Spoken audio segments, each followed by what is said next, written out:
اور آپ اگر ہاتھ میں بہت سے لوگ ہیں کہ کسی کے ہاتھ میں ہاتھ دیا دل نہیں مانا تو کیا وہ مرید رہا؟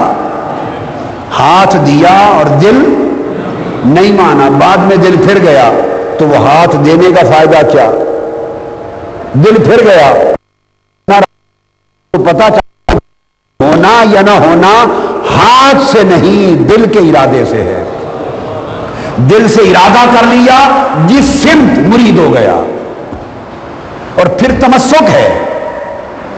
میں پھر دوہرا رہا ہوں تاکہ کوئی مبتلا نہ ہو، ہاتھ میں ہاتھ دینا بیعت سنت ہے، اسلاف کا طریقہ ہے، برکت کا ایک طریقہ ہے، مگر یہ ارادت اور مریدی کے لیے واجب نہیں ہے۔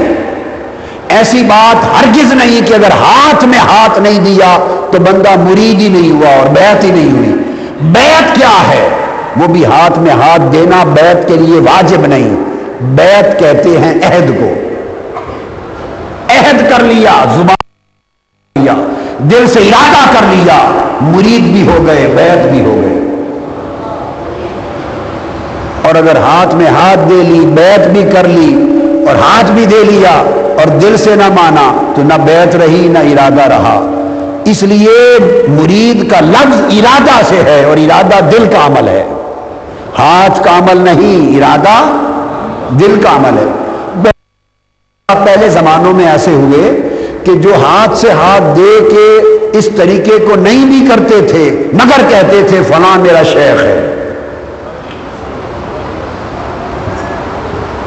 تو سمجھانا یہ چاہتا تھا کہ یہ دراصل ارادہ ہے، اور ارادہ عمل قلبی ہے، دل سے ارادہ کر لیا، بات ختم ہو گئی۔ اب ڈیپینڈ تو یہ کرتا ہے کہ ارادہ کیا کس غرض کے لیے، کس سمت جانے کے لیے، کس کا۔ اگر بندہ اپنا ارادہ کروائے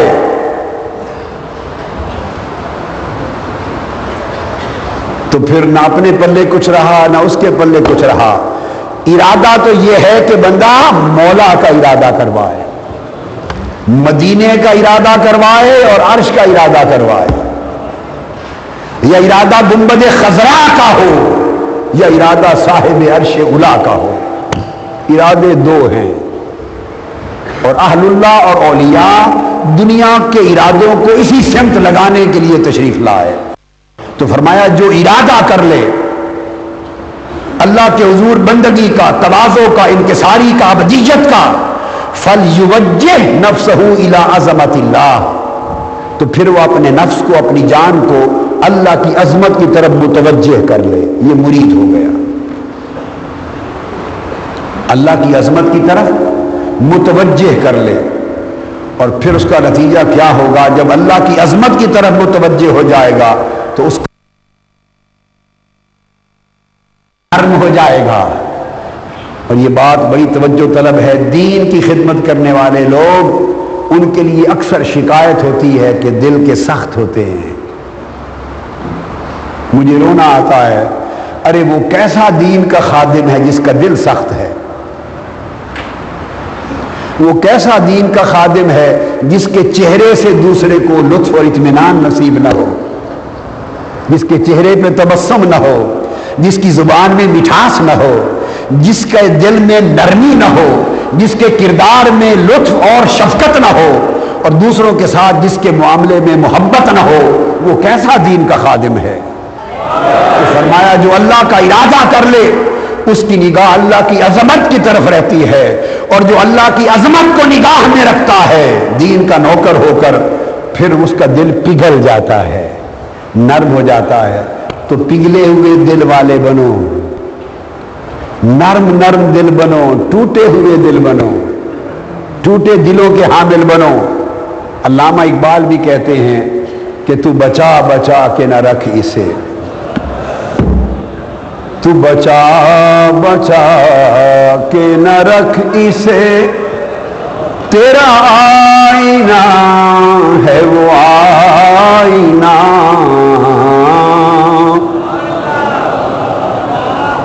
تو بچا بچا کے نہ رکھ اسے، تیرا آئینہ ہے وہ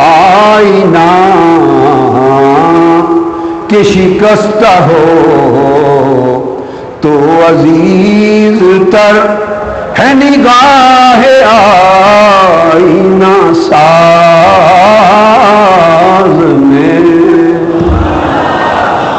کہ شکستہ ہو کہ شکستہ ہو تو عزیز تر ہے نگاہ آئینہ ساز میں، کہ شکستہ ہو، ارے شکستہ دل بن جاؤ، کہ شکستہ ہو تو عزیز تر ہے نگاہ آئینہ ساز میں، کہ شکستہ ہو، کوئی شکستگی بھی لے، میں اس لیے بار بار پڑھ رہا ہوں، آیا کہ شکستہ ہو تو عزیز تر ہے نگاہ آئینہ ساز میں۔ اسی لیے حضرت خضر علیہ السلام اور حضرت موسیٰ علیہ السلام جب سفر پہ نکلے تو راستے میں کشتی آئی، غریبوں کی کشتی تھی، مسکینوں کی، انہوں نے عزت و تکریم کے ساتھ بٹھایا، پار لگایا۔ خضر علیہ السلام نے اترنے سے پہلے اپنا سوٹا مارا اور کشتی کو توڑ دیا 3-4 جگہوں سے، خضر علیہ السلام نے۔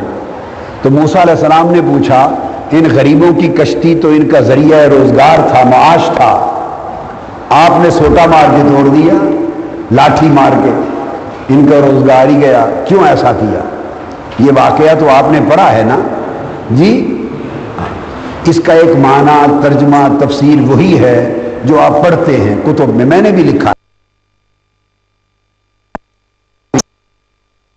اس کو تفسیر اشاری اور تفسیر عرفانی کہتے ہیں، ایک عارفانہ معنی بھی ہے۔ عارفانہ معنی کے لحاظ سے تربیت کے لیے مراد یہ ہے کہ وہ کشتی لکڑی والی کشتی نہ تھی، وہ کشتی قلب تھی، دل کی کشتی تھی۔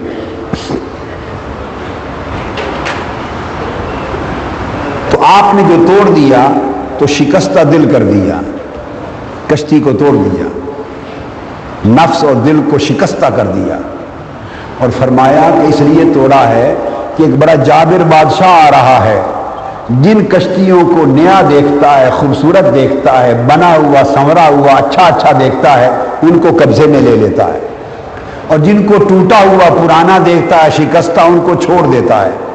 میں نے چاہا غریب بچے ہیں، ان کا روزگار ہے یہ کشتی، اس کو توڑ کے شکستہ کر دوں، تاکہ جب دیکھے گا ٹوٹی ہوئی کشتی ہے تو وہ بادشاہ اس کشتی کو چھوڑ دے گا، یہ تو اگلے دن جا کے مرمت کروا لیں گے، مگر غصب ہونے سے کشتی بچ جائے گی۔